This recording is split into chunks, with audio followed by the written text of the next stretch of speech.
Hey there. Subscribe to my channel. And also press this bell icon.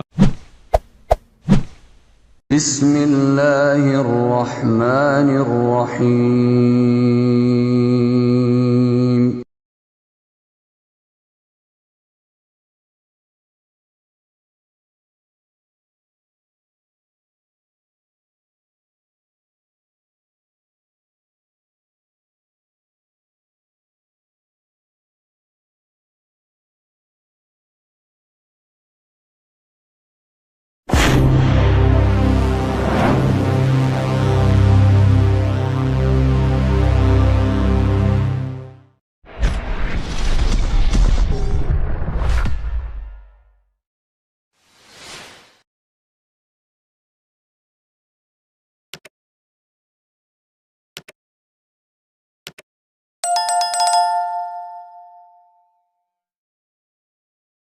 Bismillahirrahmanirrahim.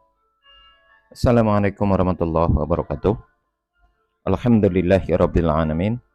Wassalatu wassalamu ala asyrafil anbiya'i wal mursalin wa ala alihi washabi rasulillahi ajma'in. Rabbi shrah li sadri wa yassir li amri wa hlul 'uqdatam min lisani yafqahu qawli. Alhamdulillah, puji syukur kita ucapkan kehadirat Allah Subhanahu wa taala.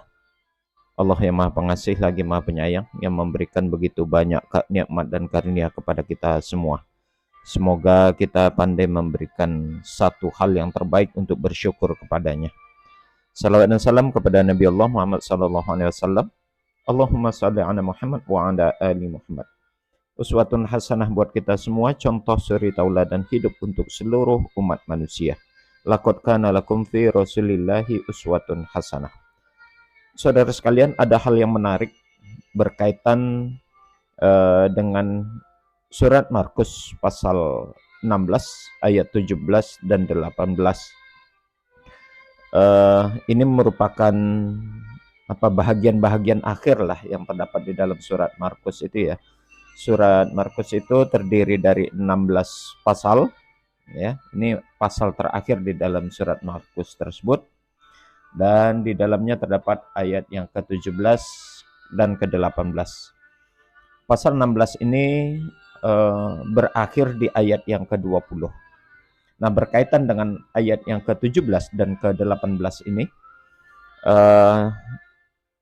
ada sebuah video yang perlu kita kita saksikan, kita lihat dan kita dengarkan baik-baik, di mana ada sebuah gereja yang ingin membuktikan kebenaran Markus pasal 16 ayat 17 dan 18 ini. Namun demikian, kebenaran itu tidak terbukti. Insya Allah nanti setelah ini akan kita ulas saudara, dan kita kupas seperti apa tanggapan kita berkaitan tentang surat Markus pasal 16 ayat 17 dan 18 ini. Berikut saudara tayangannya terlebih dahulu kita perhatikan dan kita dengarkan baik-baik apa yang ditayangkan berikut ini. Niatnya ingin membuktikan kebenaran dan pamer mukjizat. Para pendeta ini malah nyaris meregang nyawa. Seorang pendeta dari sebuah gereja di Kentucky, Amerika, memamerkan atraksi dengan ular berbisa dan mematikan di hadapan jemaatnya. Pendeta yang bernama Cody Coates ini merupakan pemuka agama pada sebuah gereja yang bernama Gereja Ular. Gereja Ular mulai muncul di pegunungan Appalachian lebih dari 100 tahun yang lalu. Sebuah kegiatan kebaktian mereka adalah atraksi dengan ularnya. Atraksi ini merupakan panggilan dari apa yang tertulis dari kitab suci mereka, sebagaimana yang tertulis dalam Injil Markus pasal 16 ayat 17 hingga 18 yang berbunyi, tanda-tanda itu akan menyertai orang-orang yang percaya. Mereka akan mengusir setan-setan demi namaku. Mereka akan berbicara dalam bahasa-bahasa yang baru bagi mereka. Mereka akan memegang ular, dan sekalipun mereka minum racun maut, mereka tidak akan mendapat celaka. Mereka akan meletakkan tangannya di atas orang sakit, dan orang itu akan sembuh. Bermodalkan Injil Markus pasal 16 ayat 17 hingga 18 tersebut, pendeta Cody Coates kemudian bermaksud membuktikan mukjizat iman di hadapan jemaatnya. Dan benar saja, ular berbisa tersebut benar-benar menggigit sang pendeta tepat di wajahnya. Darah pun mulai bercucuran dan mengotori kemejanya. Namun ia tetap bertahan dengan anggapan mukjizat akan tiba dan Tuhan akan menyembuhkannya.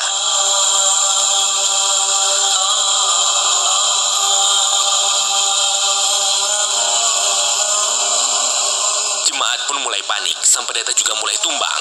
Ia berjalan ke kamar mandi dan kata-kata terakhir yang ia katakan adalah, "Wajahku terasa seperti terbakar." Sepertinya mukjizat tersebut tidak bekerja dengan baik, sehingga pendeta Cody kemudian langsung dievakuasi dan dibawa ke rumah sakit. Kini sang pendeta harus menjalani perawatan intensif di rumah sakit. Sepertinya dia sekarang harus mulai mengevaluasi kembali kehidupan dan imannya setelah dekat dengan kematiannya.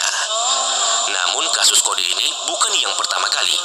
Ayahnya Jamie Coates juga seorang pendeta gereja ular dan mati saat memamerkan atraksi yang ia kira akan mendatangkan mukjizat. Tidak hanya itu, pendeta Davy Brock yang berusia 60 tahun juga mati setelah digigit ular di gereja Pantai Costa di Kentucky pada tahun 2015. Dan pastor berusia 44 tahun, Meg Randall Wolford, meninggal setelah digigit ular dari kayu selama layanan keagamaan luar ruang di West Virginia pada tahun 2012. Baik saudara, apa yang ada dalam benak kita rasanya melihat tayangan yang sudah baru saja kita saksikan, di mana ada sebuah gereja, namanya gereja ular di sana itu ya saudara, di Amerika sana, yang selalu yang ingin mencoba mempraktekkan dan membuktikan kebenaran apa yang tertuang di dalam Markus pasal 16 ayat 17 dan 18 ini. Ironinya saudara, meski ayat ini sudah banyak memakan korban, dan korbannya adalah para pendeta tersebut gitu ya, di dalam ingin membuktikan bahwasanya ini firman Tuhan benar yang terdapat di dalam Alkitab. Ironinya sekali lagi sudah banyak memakan korban, tapi tetap saja tradisi itu sampai hari ini itu ya, itu beredar di media, di internet, di Google, saudara bisa searching. Ternyata sampai hari ini itu masih melaksanakan ritual-ritual seperti itu. Melaksanakan salah satu ritual kebaktiannya dengan menggunakan ular berbisa, ya. Padahal sudah banyak memakan korban, tapi tetap saja itu dilakukan. Nah, ini sebagaimana yang saya tuangkan di judul di cover ini, bahwasanya ini ayat yang tidak mungkin akan dapat dibuktikan sampai kapanpun. Ya. Ayatnya tadi sudah sama-sama kita saksikan ya, namun ada baiknya kita juga mencoba mengulang membacanya. Tanda-tanda ini di Markus pasal 16 ayat yang ke-17 berbunyi, tanda-tanda ini akan menyertai orang-orang yang percaya. Maksudnya percaya kepada Yesus Kristus tentunya ya. Mereka akan mengusir setan-setan dengan namaku. Mereka akan berbicara dalam bahasa-bahasa baru bagi mereka. Jadi seolah-olah orang yang percaya kepada Yesus Kristus dapat berbicara dengan berbagai bahasa. Ini juga saya nggak yakin ini kebenaran. Kemudian di ayat yang ke-18, nah ini yang dibuktikan ya oleh para pendeta di gereja setan itu. Gereja ular itu. Bunyinya, mereka akan memegang ular. Dan sekalipun mereka minum racun maut, mereka tidak akan mendapat celaka. Mereka akan meletakkan tangannya atas orang sakit dan orang itu akan sembuh. Ya. Terbukti ya dari beberapa ritual yang dilakukan ternyata memakan korban. Kalau ayat ini mengatakan mereka memegang ular, kemudian sekalipun mereka meminum racun maut, mereka tidak akan mati. Itu tidak benar. Ya silakan saja, siapa yang berani membuktikan. Silakan minum baygon, minum racun tikus mungkin, atau apapun racun-racun yang sejenis dengan itu. Benar nggak mereka yang punya iman sedikit pun ya, mereka yang percaya kepada Yesus coba minum racun itu? Benar nggak mereka itu akan selamat? Benarkah mereka tidak akan mati? Makanya saya katakan tadi, ayat ini tidak akan pernah terbukti kebenarannya.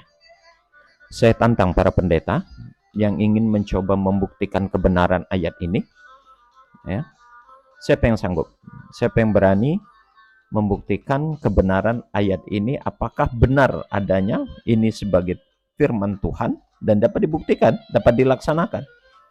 Dan ayat ini juga jarang ini disampaikan oleh para pendeta kepada jemaatnya, karena memang ayat ini sulit untuk bukan sulit lagi, tidak bisa dibuktikan, itu tidak bisa.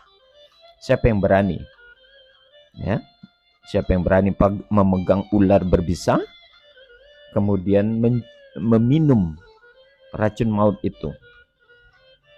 Nah, makanya perlu ditelusuri kembali kebenaran ayat ini. Ya, perlu dipelajari lagi ayat ini. Apakah benar ini firman Tuhan? Apakah benar ayat ini bisa direalisasikan? Dan apakah benar orang yang meminum racun maut itu tidak akan mati? Mereka akan selamat-selamat saja, mereka tidak akan celaka.